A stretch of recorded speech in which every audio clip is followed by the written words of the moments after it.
Welcome back to Elvis Photos. Hope you're having a great morning, great day. I am going to read some of Jeanne LeMay and Linda Thompson's book about Elvis. It's really Jeanne LeMay's book. We've read some fun things, and I think I left this on a cliffhanger. Look what he bought me is what Linda told Jeanne LeMay. Elvis had invited Linda out to Los Angeles. And yeah, this is a fun book. It really is a fun book. Thank you to all you members out there, subscribers.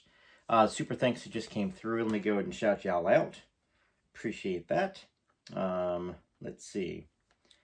EP Fan Forever, new $10 super thanks. Appreciate that. Swan Doll, new $2 super thanks. $2, appreciate that. Tree of Life, new $14.99 super thanks. Appreciate that, Tree of Life.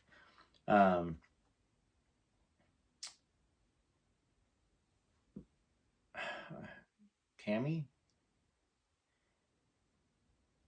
Yeah, duh. Okay. Tammy Neat. Okay. I've always struggled with your name because I kept reading it Tameen 356, but it's Tammy Neat. Appreciate that. $9.99 super thanks. EP Fan Forever, another $5. Cynthia Phillips, $4.99. Tammy Neat, another $9.99. Tammy Lynn, $10. Angela Campbell, $14.99. Appreciate that. Sudiva, $4.99. Appreciate that. Kathleen Weiderbacher, $2. Arclo Water, $5. So once again, in case I hadn't shouted you out before, I just wanted to throw a couple other super thanks names in there. Not required to be a member, but it's nice when y'all do that. I appreciate that. I'm gonna keep buying books, and also on my sister channel, which is Elvis and the Legends. I'm reading Anne Margaret over there. Okay, so good reason to go over there. That channel is gonna have a lot of photos on it. Now, that's kind of what I did here at Elvis Photos for a while. Can't exactly disclose why I changed my format, but I did.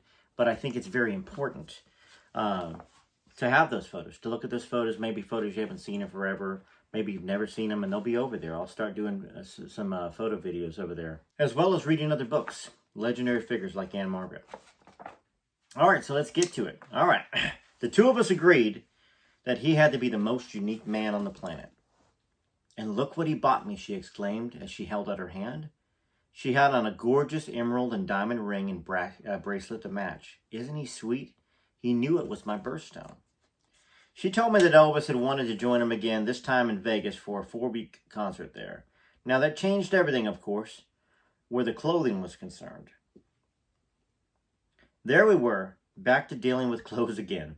This time, however, it was for the crown jewel of glitz and elegance, Las Vegas.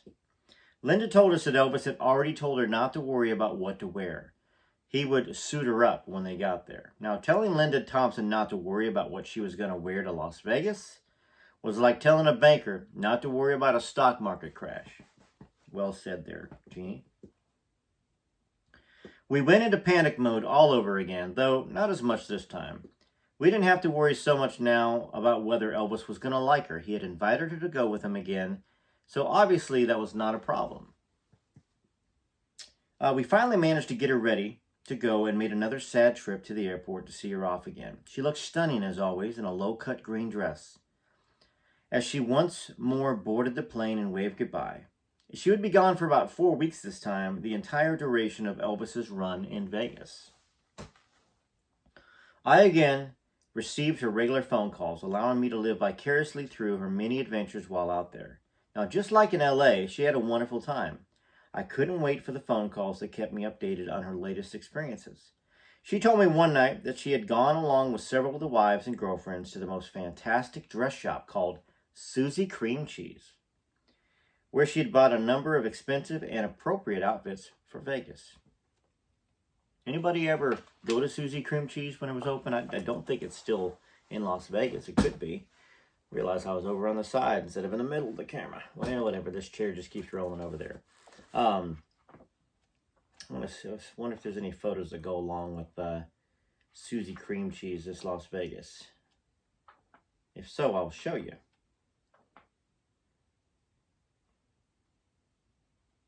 Nope, not yet. We haven't got to the, we got Gulf Shores, Alabama, which I showed you last time. All right, let's keep reading. I like that name, Susie Cream Cheese. I could hear in her voice that she was having fun, but I missed her terribly. I felt a little guilty that I was relieved when she finally came home again. It had been lonesome without her. It was good to have her back again.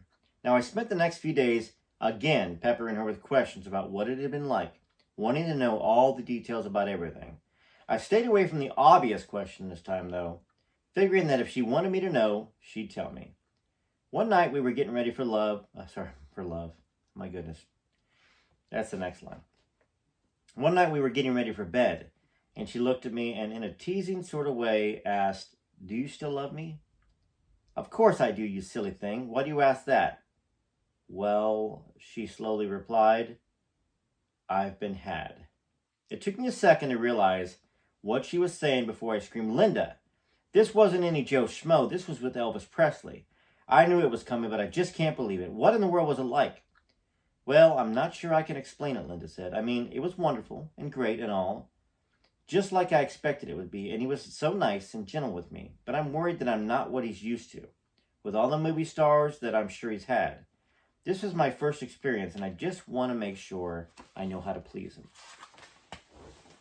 And so, with very little experience to my own credit, I found myself coaching Linda on the finer points of lovemaking, trying to get her ready to please Elvis Presley, the biggest stud on earth. Never in my wildest imagination would I have guessed that that would be taking place. But here we were, like two sisters, sharing the most intimate of details. And as I look back on it, it was like the blind leading the blind. But I gave it my best shot still. And it made her feel more confident. So we both felt better. Linda moves into Graceland. Now, after her return, Linda and Elvis settled into a routine of seeing each other just about every night. She was constantly going to Graceland, often with me in tow, and was becoming a regular with Elvis. She was starting to go everywhere he went and accompanied him to all the events he attended. Now, it was becoming very obvious that he was falling hard for her. I was beginning to feel that they were forging a bond that was going to last for a long time, if not forever. Deep down, I probably knew it wouldn't last forever, but I was so proud of her and what she had accomplished in such a short time. It had all happened so fast that the two of us would often just stop, look at each other, and burst out laughing at the thought that this was really happening to her. I had her best interest at heart, and I felt that Elvis did too. So it came as no surprise that after about a month, Elvis invited Linda to move into Graceland with him. I say it was no surprise, but I guess we were both really still in shock. There was never a doubt that she would move in, but I think that the two of us realized that we were breaking up the bond we had shared, and it was a cause for sadness. From a practical standpoint, I also realized that I was losing my potential apartment roommate. But it was all worthwhile, so I knew it was the best thing for Linda's future and happiness. Now, we all chipped in and helped her pack up everything for the move to Graceland. So I continued to stay on with Aunt Betty and Uncle Steve and their 3 kids. Now, this is interesting. Here she is. She's a Miss Rhode Island. Part of the Miss America pageant or Miss USA pageant. She moves to Tennessee to be with her bestie, Linda. Linda moves in with Elvis, and here she is, staying with, I guess, Linda's Aunt Betty and Uncle Steve and their 3 kids. Not really what she signed up for, but interesting. You know, we're kind of seeing life through Jeannie's eyes. All right. I'd become very close to them over the last few months, which was something that helped me adjust to living in the bedroom by myself again. I had particularly gotten close to her cousin Lori and found myself getting even closer after Linda moved out. Now, Linda and Elvis were heavily involved in the use of baby talk, and consequently, I found myself caught up in it as well. We had even come up with pet names for each other. Lori was Poink, like oink with a P, which was a combination of pretty and pink since she was a girl. My nickname was Meter, which was the name of a friend's aunt, which was apparently A lot of fun to be around. And Linda's was Teeter, which rhymed with meter. Teeter and Poink. To this day, whenever Linda and I talk, we still refer to each other as Meter and Teeter. I'll get a phone call from her, and the first thing I'll hear is, "Hi, Meter. How you doing?" This book here, in case y'all are wondering, was written in 2008. So, very cool. All right. Meter and Teeter and Poink. Now, once Linda had moved to Graceland, I felt a little out of place staying with her family and felt the best thing to do was just to move back home to Rhode Island. It wasn't what I wanted to do. Well, I'm glad to see that she did that. It wasn't what I wanted to do, but I was afraid that I might be wearing out my welcome. To my surprise, however, maybe she didn't. When I mentioned my plans to Linda's family, they insisted that I stay a little longer. What if the relationship with Elvis didn't work out, they questioned, and Linda had to move back in with him? Wouldn't I be disappointed if I moved back home and that happened? So they talked me into staying around a little longer just in case. I really did appreciate them asking me to stay. Well, I was not seeing Linda nearly as much as I had been because she had quickly had to adapt to Elvis's upside-down schedule. She found it necessary, of course, to maintain his schedule, which consisted of sleeping during the day and doing what everyone else normally does during the day at night. Well, we talked about it, and she tried to be available for me whenever she could, but in order to survive, she had to sleep according to his schedule. I know she felt bad about it, but it was one of those situations for which there was no good solution. I stayed on for about another month or so, until it became clear that Linda and Elvis were going to be together for a while at least. I finally made the move back home, much to my sadness and dismay. It was not an easy decision, but I felt it was the right thing to do. I found a job in Rhode Island and settled back into a routine.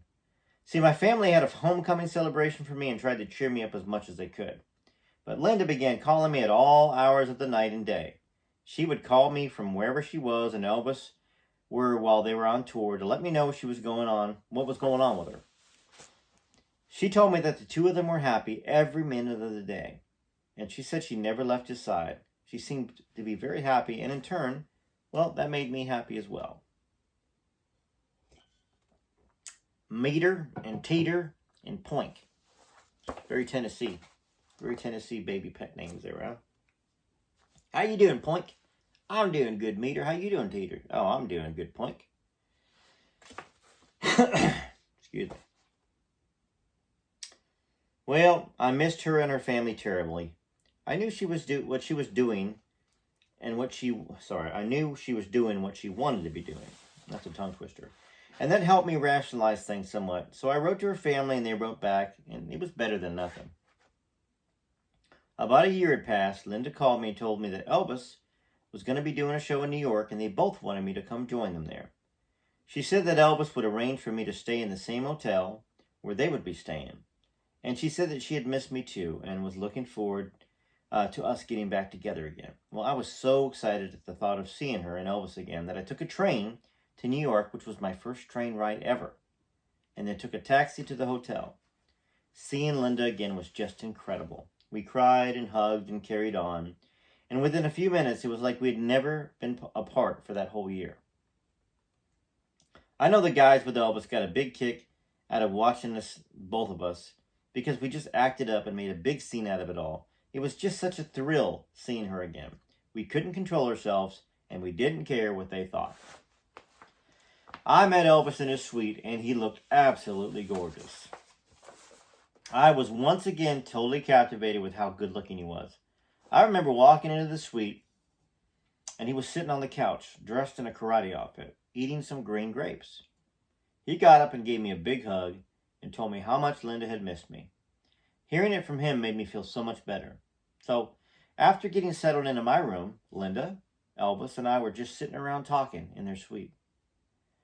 So, honey, where are you working these days? He asked. I'm back working at a store in cosmetics again. And then I told him that I'd always loved skincare and the beauty industry. How would you like to come on tour with us? I said, yeah, sure, Elvis, that's a good one. I knew he liked to kid around a lot, and I figured that's what he was doing now. No, honey, I mean it. That's the least I can do for taking Linda away from you.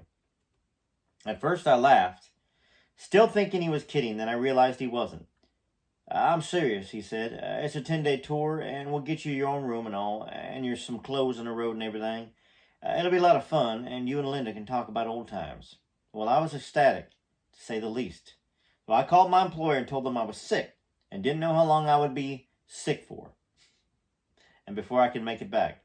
Well, I know that probably wasn't the right thing to do, but I wasn't about to miss the opportunity for anything in the world. Sitting next to Linda that night, I saw... That's where we stop for right now. So, not to spoil the story for those that don't know about Elvis and Linda, but this is about a year after Linda moved in. And we remember Linda saying that, you know, that she knew Elvis couldn't be faithful, but she knew that Elvis was faithful for at least 1 year, because she said she spent every day with him for a year. I'm curious where we're going to be going with this in this book, because that's about the 1 year mark, right?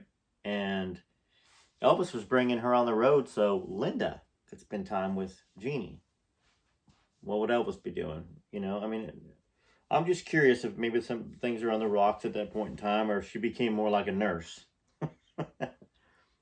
I'm joking, but, you know, because of the book, you know, that if y'all have read the Are You Lonesome Tonight book, y'all know I like Linda Thompson. And I know there's kind of a mixed bag out there. I think most of y'all like Linda. Some of y'all think that she was just in it for the money. But we know Elvis was very generous with his money. He tried to give it away everywhere. So, you know, what's a pretty young girl going to do when Elvis says, go shopping? Here's my card, you know.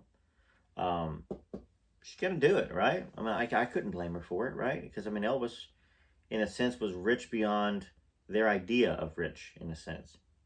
Well, let me know what you think about that. I plan on reading some more. I know somebody asked me to finish reading up my Army Days with Elvis. I'm going to do that for sure. Got other books to read. And, of course, over on the Elvis and the Legends, I'll read some more of the Anne Margaret biography. And we'll get started on some other books as well about some legendary figures that you might be interested in. You might not. I don't know. We'll find out, right? And then, of course, here on this channel, we'll read some more of the June Wanico story with Elvis. Yeah, TCB TLC. Thanks for joining me. I don't know what you're drinking this morning. I'm actually having some black coffee. I normally like tea, kind of English made, you know, cream and sugar.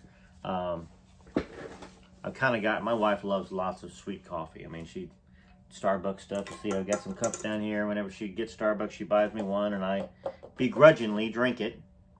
I'd rather Starbucks be $2 than $7. You know, I grew up not wanting to spend money on coffee. This cup of coffee cost me a quarter, maybe. It's black, and it does about the same job, right? All right. Till next time, this is Rare Photos. Appreciate y'all so much. Looking forward to seeing what you have to say in the comments.